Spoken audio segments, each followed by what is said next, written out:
When a single social media post becomes the catalyst for imprisonment, we must ask ourselves what kind of society we have become. Today, we examine a case that has sent shockwaves through Britain, exposing deep fractures in our justice system and raising fundamental questions about free speech, proportional punishment, and human dignity. This is the story of Lucy Connolly, a former childcare worker whose controversial tweet following the Southport attacks has landed her behind bars for 2.5 years. But what happened next reveals something far more disturbing than the original post itself. Reform UK leader Richard Tice recently visited Connolly at HMP Peterborough, and what he discovered has sparked outrage across the political spectrum.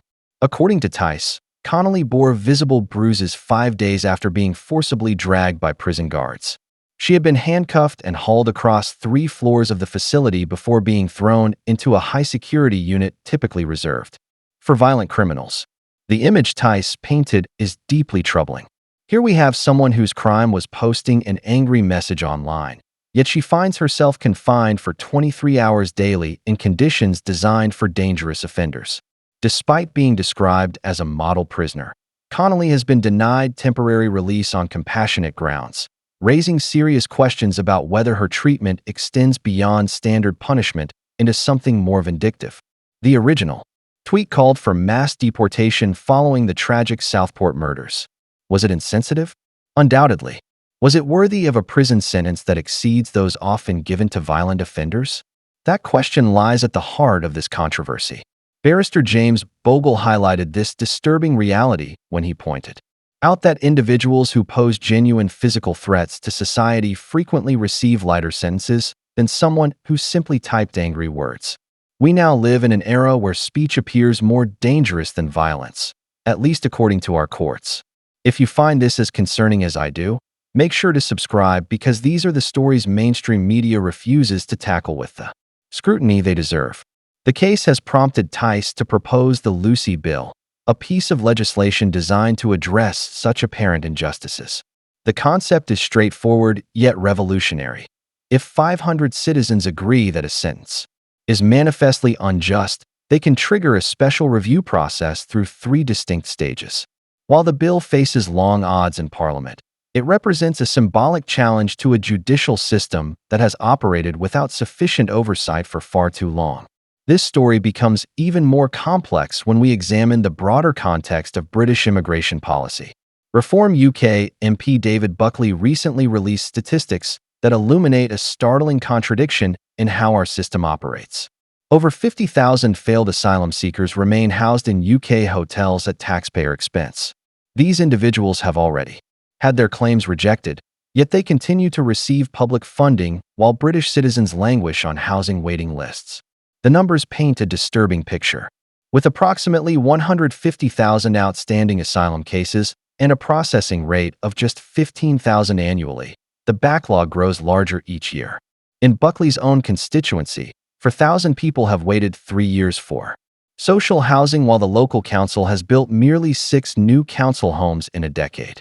Meanwhile, hotels overflow with individuals who have been told they cannot remain in the country.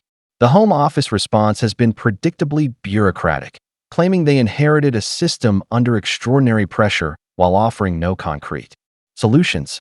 This juxtaposition reveals the true absurdity of our current situation. We have a justice system that harshly punishes controversial online opinions while showing remarkable leniency toward actual violence. We have a government that spends millions housing people with no legal right to remain, while British citizens wait endlessly for basic accommodation. We have a political establishment more concerned with moral posturing than delivering genuine justice. The Lucy Connolly case transcends party politics or personal opinions about immigration. It represents a fundamental question about proportionality in punishment and the role of free speech in a democratic society. When controversial tweets receive harsher treatment than physical violence, we have crossed a dangerous line that threatens the foundations of our free society. This situation affects every citizen, regardless of political affiliation.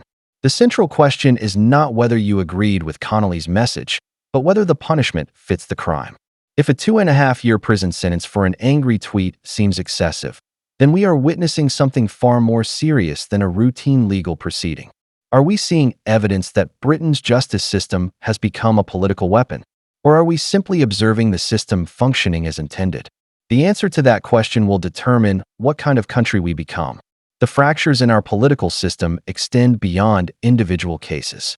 Recent developments within the Labour Party demonstrate how quickly political unity can crumble when faced with controversial policies. During a recent GB News interview, presenter Ellie Costello pressed Labour Minister Douglas Alexander about growing rebellion within his own party over Keir Starmer's welfare reform plans. With over 120 Labour MPs threatening to rebel against government policy, questions arise about whether the Prime Minister maintains control over his parliamentary majority. Alexander attempted to deflect these concerns, emphasizing shared commitment to welfare reform while acknowledging internal disagreements. The interview revealed deeper issues within the governing party.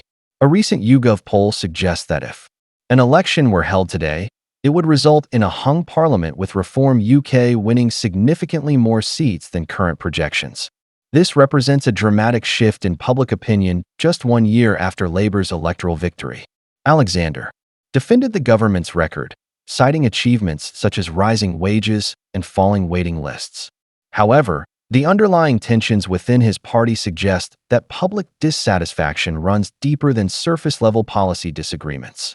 The government has also faced criticism over defense spending commitments. While promising to raise defense expenditure to 5% of GDP, critics argue that the figure has been artificially inflated by including measures related to climate change and immigration enforcement.